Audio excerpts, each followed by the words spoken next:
উনি বলছেন যে গণভোট আগে করলে আসলে কোনো মানে সমস্যা উনি দেখেন না, এবং এটার নজির উনি বলছিলেন যে জিয়াউর রহমানের গণভোট করার সঙ্গে উদাহরণ তিনি টেনেছেন, যে সেই প্রেক্ষাপটও টেনে এনেছেন। সেই জায়গা থেকে আপনি যদি একটু বলেন। জিয়াউর রহমান সাহেব বা এরশাদ সাহেব যখন গণভোট করেছেন তখন ওটার অপশনটা ছিল, এরপরে কিন্তু ওই অপশনটা, গণভোটের কোনো অপশন নাই। এখন গণভোটের জন্য গণভোট চাইতে গেলে নতুন করে আইন প্রণয়ন করতে হবে। সে আইন প্রণয়নের জন্য আপনার সংসদ দরকার। সংসদ ছাড়া এটা কোনোভাবেই সম্ভব না। এটা একরকম জবরদস্তিমূলক গণভোট হচ্ছে, যেটা হচ্ছে সেটাই বিএনপি বলেছিল যে এই গণভোট করলেও কিন্তু সংসদে পাশ করাতে হবে, কারণ এটা আপনার কোন আইন এটা কভার করছে না। তাহলে কেন নীলুফার চৌধুরী জামাত মনি, এই কথাটা নিয়ে জেদ করে বসে আছে আমরা জানি না। নীলুফার চৌধুরী মনি মানে জি, তাহলে কি নির্বাচনের দিনও যদি গণভোট হয় তাহলেও সেটাও বৈধ হবে কিনা? কারণ মানে আপনি বলছেন যে সংসদে এটা পাশ সেটাও করিয়ে বৈধ নিয়ে হবে আসতে না। হবে।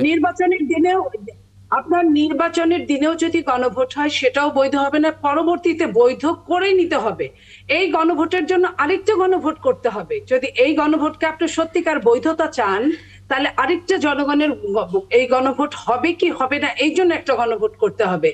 যদি আপনি জনগণকে করেন, কারণ এখন কোনো অধ্যাদেশ করার মতো কোনো সিস্টেম এখন নাই। রাষ্ট্রপতি সেটা করতে পারেন না, আপনার বিচার বিভাগ সেটা করতে পারেন না। একমাত্র যেটা সংসদ যেটা করতে পারেন, সংসদ এখন বর্তমান নাই। সো এইখানে গণভোটের জন্য একটা গণভোটের আয়োজন করতে হবে। আর আইদার একটা তাহলে গণভোট আপনি করলে করতে পারেন। বিএনপি যে নির্বাচনের দিন গণভোটের কথা মানে মেনে নিতে চাচ্ছে, সেটাও তাহলে বৈধ নয়। সেটাও বৈধ নয়। বিএনপি যে কারণে বলছে সেটা পরবর্তীতে বৈধ করে নিবে, এবং বিএনপি চাচ্ছে যে এক খরচে যদি হয়ে যায় তাহলে রাষ্ট্রের জন্য ওরকম কোনো প্রবলেম হলো না, এবং একটা ভোট দিতে এসে মানুষ দুইটা পাতায় দুইটা ভোট দিয়ে গেল, এটাতে কোনো ওরকম সমস্যা হলো না। পরবর্তীতে বিএনপি কিন্তু বারবার বলেছে, আপনারা দেখেছেন বিএনপি বারবার বলেছে পরবর্তীতে এটা আইনের মাধ্যমে এটা সংশোধন করতে হবে, সংসদের মাধ্যমে। এবং সেই জায়গায় আপনার এই গণভোটটা, বর্তমান জামাত যে কথাটা বলছে, তারা যে এই ভোটটাকে তারা বা সরকার যেটা বলছে, জামাত না শুধু সরকারও বলছে যে 270 দিনের মধ্যে যদি এটা সংসদে না হয় স্বয়ংক্রিয়ভাবে এটা বৈধ হয়ে যাবে। এটা তো হতে পারে না, এগুলো তো বলতে পারে না। এটা আমি চাইলেই ঠেটামি করে একদিকে আমরা আইনকে নিতে পারি না। আইন তার নিজস্ব ধারাতে চলবে, এটাই স্বাভাবিক।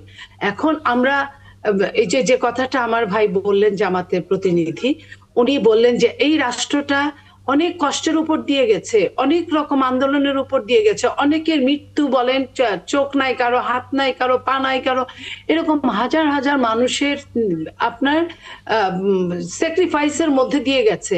সেইখানে আজকে শুধুমাত্র এইটুকুর জন্য আবার আরেকটা রাষ্ট্রকে সামনের দিনে খুবই খারাপ অবস্থার দিকে ধাবিত করার তো কোনো অর্থ হয় না।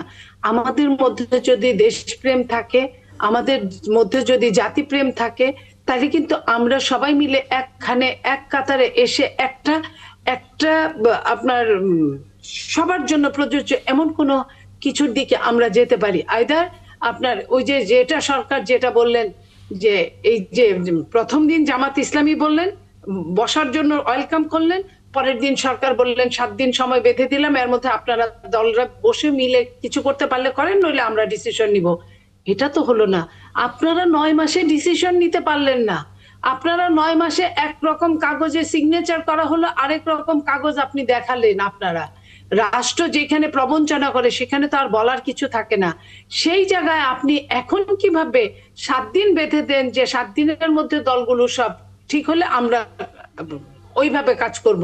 আপনি বলেন, বিএনপি যে কথাটা বলেছে যে যদি সরকার ডাকে আমরা চিন্তা করে দেখব।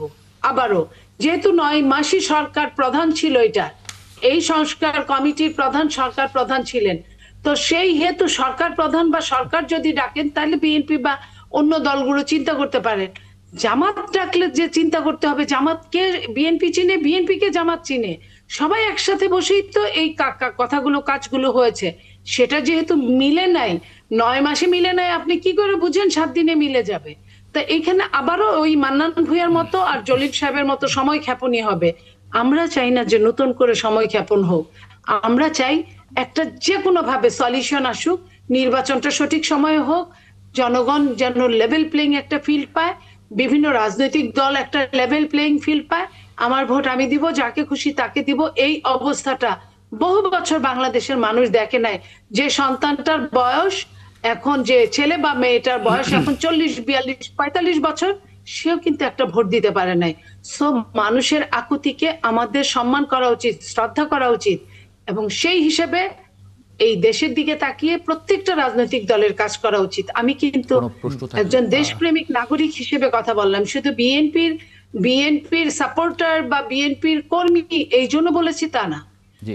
এই সময়টা বড্ড খারাপ সময় যাচ্ছে। আপনাকে আমি একটা প্রশ্ন করব, সেটা হলো সরকারি যে 7 দিনের সময় বেঁধে দিয়েছে সেটা তো আগামী সোমবার শেষ হবে। তো এই 7 দিনের মধ্যে ঐক্যবদ্ধ যে সিদ্ধান্ত জমা দেওয়ার কথা বলছিলেন সেটা সম্ভব হচ্ছে না এই মুহূর্তে, এবং কি একই সঙ্গে সরকার যেটা বলে দিয়েছে আপনারা যদি ঐক্যবদ্ধ সিদ্ধান্ত দিতে না পারেন তাহলে সরকারি সিদ্ধান্ত নেবে। এখন সে জায়গায় সরকার সিদ্ধান্ত হয় আপনাদের পক্ষে যাবে, তা নাহলে আপনার জামাতের পক্ষে যাবে। এখন এই যে মানে কার পক্ষে যাবে, তখন এই মুহূর্তে আপনাদের বিপক্ষে গেলে আপনাদের অবস্থানটা কি হবে তখন?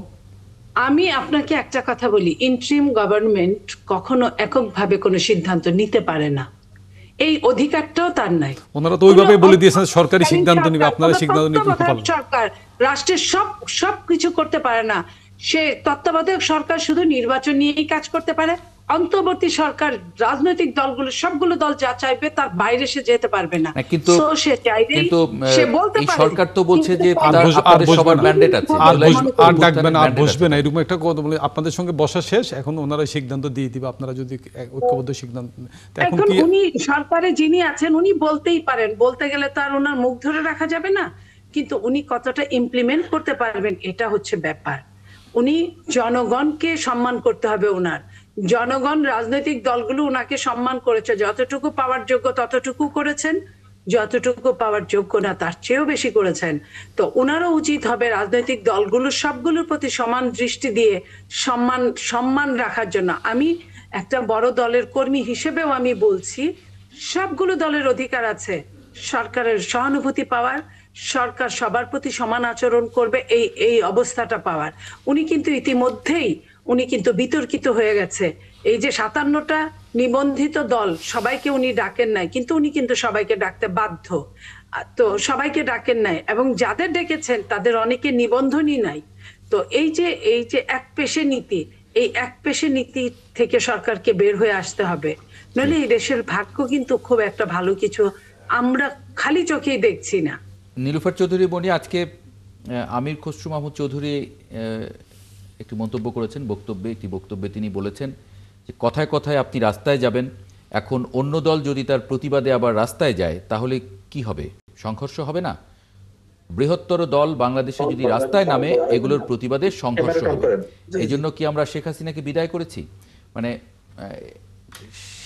উনি যে কথাটা বলেছেন অত্যন্ত অর্থবহ কথা বলেছেন উনি, কারণ আপনি মানে এটা আমরা কি হুমকি হিসেবে দেখবো নাকি? মানে আপনি হুমকি দিবেন, আপনি ঢাকা কলাপস করার কথা বলবেন, আপনি সমস্ত বাংলাদেশ কলাপস করার কথা বলবেন, আপনি 10 লক্ষ 20 লক্ষর কথা বলবেন, তখন আপনি একটা বড় দলকে ভয় দেখাবেন, আর বড় দল প্রত্যেকটা মহানুভবতা নিয়ে সবসময় বসে থাকবে, এটা তো হয় না। দেয়ালে যখন পিঠ থেকে যায় তখন মানুষ কি করে, হয় সামনের দিকে অগ্রসর হয়, না হয় সে মারা যায়। না, কিন্তু আমরা তো সমাজে দেখেছি যে বড় ভাইরা সবসময় একটু বেশি দায়িত্ব নিয়ে থাকেন।